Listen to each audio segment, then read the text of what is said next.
Oh, big hug. That was it. That was that whole that whole scene was a slow-mo walk. Why did we see that? All right, guy that posted this, I don't even know who posted this, but that's not a key moment. Okay, that's just a fact. That's not opinion.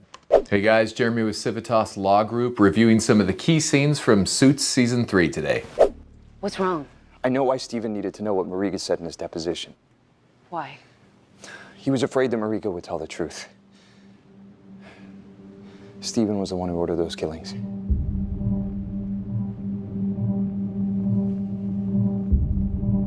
Yeah, your boyfriend's a murderer-ish.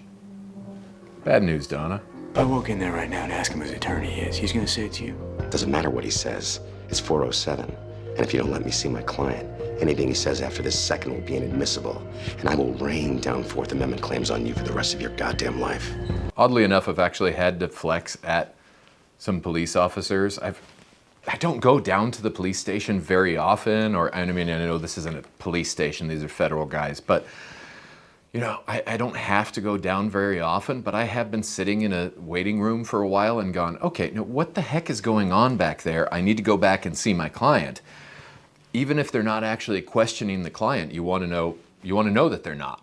So, and if they've requested to see you, yeah, sometimes you just have to flex a little bit. Not usually. Police actually are usually pretty fair and want to get you back there because they don't want anything that might be said to be inadmissible, and you know, keeping you from the client is giving a reason for that. Harvey, I'm not judging you, all right? I just need to know what your mindset is. My mindset is I don't talk about it.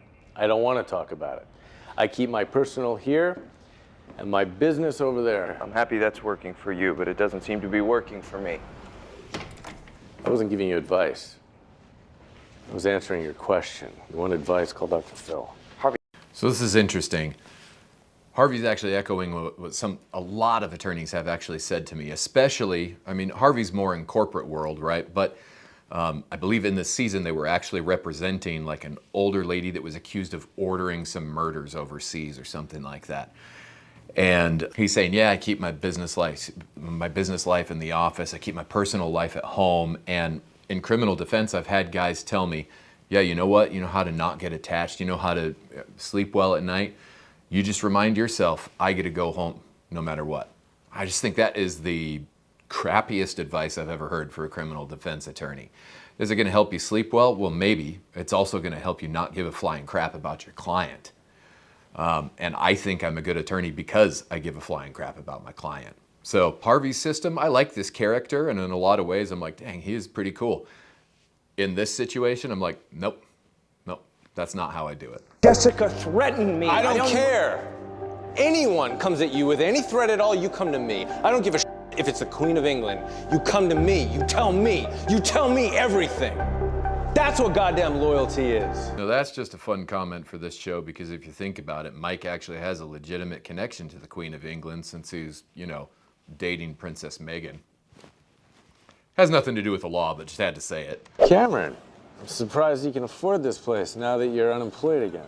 Well, my temporary gig isn't over just yet. You may think you have them fooled, Cameron, but they'll figure you out eventually. You didn't. What are you talking about? Ava Hessington, you're under arrest. What? On what charge? Conspiracy to commit murder. Lawyer placing a defendant under arrest, or a suspect under arrest. That's new. I've never seen it before. I did learn not very long ago that attorneys going out to the scene is actually a thing. I talked to a prosecutor and she was saying, oh man, I'm so tired. Why? I was on call last night and we got called out. I'm like, what does that even mean? And she said, yeah, well, so when we have a case that, you know, something comes up that's in our field, a lot of times they'll bring us out to make sure things are done right, to make sure evidence is collected right or whatever. That was totally new to me. I did not know that. I thought it was a TV thing, but that apparently is real. But never seen a lawyer arrest somebody, so I'm gonna say no. That one's just for the TV dramas. Lewis believes in teaching by fear. Your Honor, I'd just like to state for the record that the witness is speaking into an imaginary microphone. You're speaking to an imaginary microphone. That's what I mean. You know what? Fine, I'm done. Proceed. Would you characterize him as a screamer, a tyrant, petty and vindictive? All of the above. Fun that nobody objected to Lewis actually testifying right there, since technically he's the defendant. I shouldn't even be saying a word. Nobody objected to that. But I mean, it is just moot court. They're having fun, so yeah, we'll allow it. Do you like cats, Harold? No. I'm allergic. I don't even know what to do with them. But he left this cat, his cat, in your care. What happened? Hey, you know what? This would be a good time to object. I can't, Louis. It's a valid line of questioning. She can actually. She just can't think of an objection that might actually land somewhere in the neighborhood of relevant, right? You can object, and there's a lot of attorneys that think, yeah, you should be objecting the whole way. If they're gaining momentum in their line of questioning, you got to throw an objection in there, and you got to maybe be creative about it. So there's a lot of them that do that.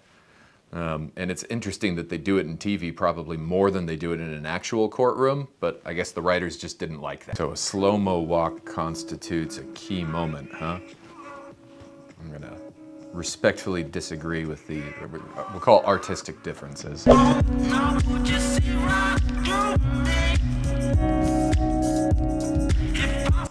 it's all a slow-mo walk. Mike's walking up to Princess Megan. Oh, big hug. That was it. That was that whole that whole scene was a slow-mo walk. Why did we see that? All right, guy that posted this, I don't even know who posted this, but that's not a key moment. Okay, that's just a fact. That's not opinion. Sherry, did you know the human head weighs 8 pounds? These are the ABCs of me, baby. Show me the money! You know, normally I wouldn't want to jinx anything, but I got us something. Okay. It's the perfect way to consummate a relationship, so just wait right here. It's in the kitchen. Sure. Just what every associate wants to hear from the partner. We're going to consummate our relationship. Creepy. I already said yes. I can't go back on my word. You're not going back on your word. You're going back where you belong. Which requires going back on his word. Thanks, Harvey. No, we're going up top. Oh, really? Yeah, but if you come in late tomorrow, you're fired. We'll see.